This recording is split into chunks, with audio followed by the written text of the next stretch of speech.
A big part of JNA Group's success comes from the professionals who trust us to bring their visions to life.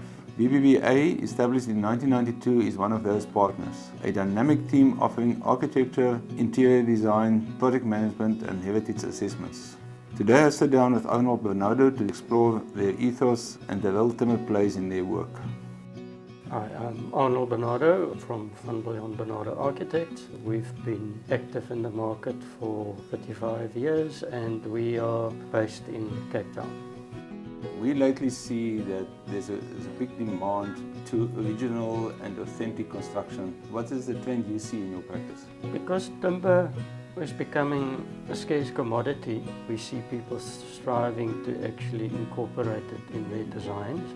People like putting their mark on something that is exclusive. When you do a design, you start off with something that's off the shelf until you get into the detail. Timber is moldable. It has different characteristics. It's got different appeals. It's got different textures. And that's where I think that the exciting part is where we can design something and give it into contractors' hands and say, make it work.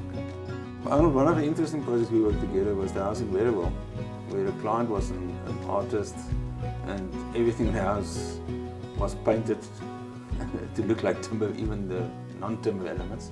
It was actually handed to us from another architect, and we received this design that we had to put some life into it. And when it got to the roof structure, we decided, okay, how do you make a standard house look different? And the first idea was to open up the roofs and then to say, make a standard roof look good without spending money. And I think that's where the collaboration part between yourselves and us and the client came in and say, well, how do you make isoboard look nice against timber? And what are the junctions that you use and materials and offset to have a contrasting design? And that was the interesting part of the project. You had to do something nice with a budget constraint. The other interesting aspect of that house was the connection detail. What is your feeling about connections? I think sometimes the connections are underrated. People tend to want to hide them, but I think if you celebrate them, it makes each project unique. I think that's one of those projects, when you walk into the house, you wouldn't believe it's stock standard timber off the shelf. Because even if it's painted, you still have the texture of the timber. Yeah, there's a uniform color palette that works. Arnold, the other project, the one where a client wanted to see the natural color of the timber. How did that design process work between yourself and the client to get the proportions in that building right? Our client is based in Europe, so the scary part was always to try and steer away from an alpine building. And his request was always, it needs to be modern and slick.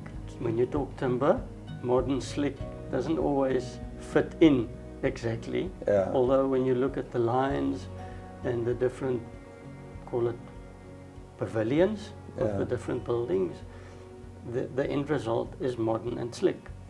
When you go close up, you see the timber was planed by hand or cut by hand. The connections are true and rustic.